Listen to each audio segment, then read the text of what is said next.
భద్రాచలం వెళ్ళలేకపోతున్నారా? అయితే మా ఊర్లోని చిన్న భద్రాచలాన్ని అయితే ఒకసారి చూడండి ఫ్రెండ్స్. ఈ ఆలయం ప్రత్యేకత ఏమిటో ఈరోజైతే మీతో నేను షేర్ చేసుకుంటాను. ఈరోజు మనం దర్శించబోతున్నది మా ఊర్లోని ఎంతో అందమైన పవిత్రమైన రామాలయం. ఈ ఆలయాన్ని చాలామంది చిన్న భద్రాచలం అని కూడా పిలుస్తారు. ప్రశాంతమైన వాతావరణం, భక్తిని పెంచే పరిసరాలు ఈ ఆలయానికి ప్రత్యేక ఆకర్షణ అని చెప్పాలి. మన ఆలయంలోకి వెళ్ళగానే ఈ వన దృశ్యం అయితే మనకు కనిపిస్తుంది. ఇక్కడ ఇదైతే చాలా అందంగా ఉంటుంది. శ్రీరాముడు సీతమ్మ వారు పక్కపక్కనే కూర్చుని ఎదురుగా ఒక జింక, లక్ష్మణ స్వామి వారు పక్కన నిలబడైతే ఉంటారు.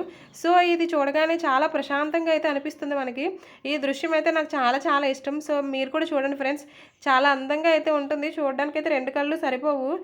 చాలా ప్రశాంతంగా అయితే అనిపిస్తుంది. మనకి సైడ్లో ఇలా ఒక చిన్నది ఒక షెడ్లో అయితే ఉంటుంది. సో అది ఎందుకు వేసారు నాకైతే తెలియదు. ఎంట్రన్స్లో అయితే ఇలా ఏనుగులు అయితే ఉంటాయి. ఈ రామాలయానికి అయితే 2 ఎంట్రన్సెస్ ఉంటాయి. సో అటువైపు ఒక ఏనుగు బొమ్మ ఉంటుంది, ఇటువైపు ఒక ఏనుగు బొమ్మ ఉంటుంది. పైన పెయింటింగ్స్ అయితే చాలా బాగున్నాయి ఫ్రెండ్స్. చూడండి ఆ లైట్ కానీ నాకు ఈ మిడిల్లో వేసింది అయితే చాలా బాగా నచ్చింది. ఇక్కడైతే ఫస్ట్ శ్రీకృష్ణుడు అయితే చూడండి, ఈ భంగిమలు అయితే చాలా బాగున్నారు. నేనైతే అది చాలాసేపే చూశాను. ఇక్కడైతే మనకు ఆంజనేయ స్వామి వారు శ్రీరాముని సీతమ్మ వారిని భుజాలపైన అయితే కూర్చోబెట్టుకుని అయితే ఉంటారు. చాలా బాగుంది. ఇప్పుడైతే ఆలయం వెనుక భాగంలో ఉన్న చిత్రాలను అయితే మీకు చూపిస్తాను ఫ్రెండ్స్. ఇవైతే రామాయణంలో ఎన్నో గొప్ప సంఘటనలు అయితే మన కళ్ళ ముందు అయితే కనిపించేలా చేస్తాయి. మొదటగా అయితే అహల్య శాప విమోచనం. ఇది గౌతమ్ మహర్షి శాపం వల్ల అహల్య అయితే శిలగా మారిపోతుంది. తర్వాత శ్రీరాముని పాదస్పర్శతో అయితే తిరిగి తన రూపాన్ని అయితే పొందుతుంది. ఈ ఘట్టంలో శ్రీరాముడు కరుణ దయ అయితే ప్రతీకగా అయితే ఈ చిత్రం అయితే మనకు కనిపిస్తుంది. చూడండి ఆలయం పైన కూడా చాలా దేవతా విగ్రహాలు అయితే ఉన్నాయి. ఆలయం చుట్టూ కూడా చాలా రకాల మొక్కలు అయితే మనకు కనిపిస్తాయి. చాలా అయితే పచ్చగా ఉంటుంది ఫ్రెండ్స్ వాతావరణం. తర్వాత అయితే ఈ చిత్రంలో అయితే తాటకీ మర్దన అని చెప్పి కనిపిస్తుంది. చూడండి ఫ్రెండ్స్, విశ్వామిత్ర మహర్షి యజ్ఞాలకు ఆటంకం కలిగిస్తున్నప్పుడు తాటకి అనే రాక్షసుని అయితే శ్రీరాముడు సంహరించినప్పుడు సంఘటన ఇది ధర్మాన్ని కాపాడేందుకు శ్రీరాముడు చేసిన తొలి కార్యాల్లో ఒకటనైతే చెప్పాలి. నెక్స్ట్ అనే ఆయన సరయున్నది దాటించుట అనే చిత్రం అయితే ఇక్కడ మనకు కనిపిస్తుంది. గుహుడు అనే ఆయన అంటే మనకు శ్రీరామచంద్రుడు, సీతమ్మ వారు, లక్ష్మణుడు వనవాసానికి వెళ్ళేటప్పుడు ఈయనైతే వాళ్ళనైతే నదిని అయితే దాటిస్తారు. ఆ చిత్రం అది. నెక్స్ట్ అయితే సీతాపరిణయం అంటే శ్రీరాముడు సీతమ్మ వారు వివాహం ఆడిన చిత్రం అయితే ఇదని చెప్పాలి. ఇదైతే చాలా అందంగా ఉంటుంది. మనకి అయితే విల్లును విరిచి శ్రీరాముడు అయితే సీతమ్మ వారిని పరిణయం ఆడిన దృశ్యం అయితే ఇది చాలా బాగుంటుంది. చూడండి ఫ్రెండ్స్, నెక్స్ట్ అయితే మనకి శబరి ఇచ్చిన ఎంగిలిపళ్ళు తినుట అనే ఒక దృశ్యం అయితే ఇక్కడ కనబడుతుంది. శబరి అనే ఆవిడ శ్రీరాముడిని అయితే చాలా బాగా ఆరాధిస్తుంది. ఆవిడైతే భక్తితో ఒక పళ్ళుని కొంచెం ఎంగిలి చేసి తీయగా ఉన్న పళ్ళుని మాత్రమే శ్రీరాముడు ఆవిడ భక్తికి మెచ్చి ఆ పళ్ళుని అయితే తింటాడు ఫ్రెండ్స్. ఆ దృశ్యం అది.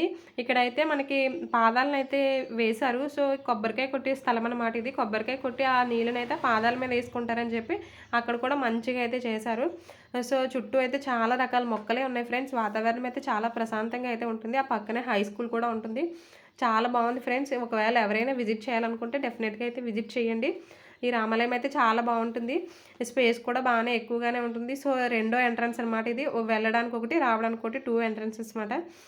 సో ఎవరైనా వెళ్ళాలి చూడాలనుకుంటే డెఫినెట్గా అయితే చూడండి. రామాయణంలో ఎన్నో అద్భుతమైన చిత్రాలను అయితే గుడి వెనక భాగంలో అయితే చాలా బాగా పెయింటింగ్ చేశారు. ఆ పెయింటింగ్ చూడగానే మనకైతే చాలా వరకు అర్థమవుతుంది. పిల్లలకైతే ఇలాంటివి తీసుకెళ్ళి ఎక్స్ప్లెయిన్ చేస్తే వాళ్ళు కూడా చాలా విషయాలు నేర్చుకుంటారు ఫ్రెండ్స్. ఇప్పుడైతే మనం గుడి దగ్గర లోపలికి అయితే వచ్చాము. ఎంట్రన్స్లో అయితే ఇటు అటు ఇలా 2 విగ్రహాలు అయితే ఉన్నాయి ఫ్రెండ్స్. లోపల దేవుడిని అయితే మీరు కూడా మాతో పాటు అయితే చూసేయండి. నేనైతే జూమ్ చేసి అయితే మీకైతే చూపిస్తాను. మేము వెళ్ళినప్పుడైతే గుడి అయితే క్లోజ్లో ఉంది. సో మేమైతే అనుకోకుండా ఒక రోజు అయితే వెళ్ళాము. లోపల విగ్రహాలు అయితే ఫ్రెండ్స్ ఇలా అయితే ఉంటాయి. చాలా అందంగా అయితే ఉన్నారు శ్రీరాముడు, సీతమ్మ వారు, లక్ష్మణ స్వామి వారు. చూడండి ఫ్రెండ్స్, చాలా అందంగా అయితే ఉంది. సో ఈ 2 రూమ్స్ అయితే క్లోజ్లో ఉన్నాయి. బట్ లోపలైతే వేరే దేవుళ్ళు అయితే ఉంటారు. ఆ రోజైతే మేము వెళ్ళినప్పుడైతే క్లోజ్లో ఉంది. సో మనకైతే చాలా అందంగా ఉంటుంది గుడి. చూడండి చాలా చిత్రపటాలు అవి కూడా ఉన్నాయి. ఇక్కడ క్లాక్ ఉంది, అన్నీ ఉన్నాయి. పెయింటింగ్స్ కూడా చాలా అందంగా ఉన్నాయి. ఇక్కడైతే మనకు ఒక ఉయ్యాల కూడా కనిపిస్తుంది. సో ఇది మనకి శ్రీరామ కళ్యాణం జరుగుతుంది కదా, అప్పుడైతే దాన్ని అయితే కిందకి దించుతారు అనుకుంటాను. గుడి అయితే చాలా బాగుంది ఫ్రెండ్స్. చాలా ప్రశాంతంగా అయితే అనిపించింది. మీరు కూడా చూడొచ్చు. ఈ లైట్ కూడా చాలా బాగుంది. గుడి అయితే బాగుంది ఫ్రెండ్స్. ఎవరైనా వెళ్ళాలి చూడాలనుకుంటే చూడొచ్చు. సో వెళ్ళలేకపోయినా సరే మన వీడియోలు అయితే చూడండి. వీడియో నచ్చినట్లయితే లైక్ చేయండి, షేర్ చేయండి, సబ్స్క్రైబ్ చేసుకోవడం మర్చిపోదు ఫ్రెండ్స్. మంచి కంటెంట్తో మళ్ళీ అయితే మేము ముందుకు వస్తాను. అంతే వీడియో. Bye friends.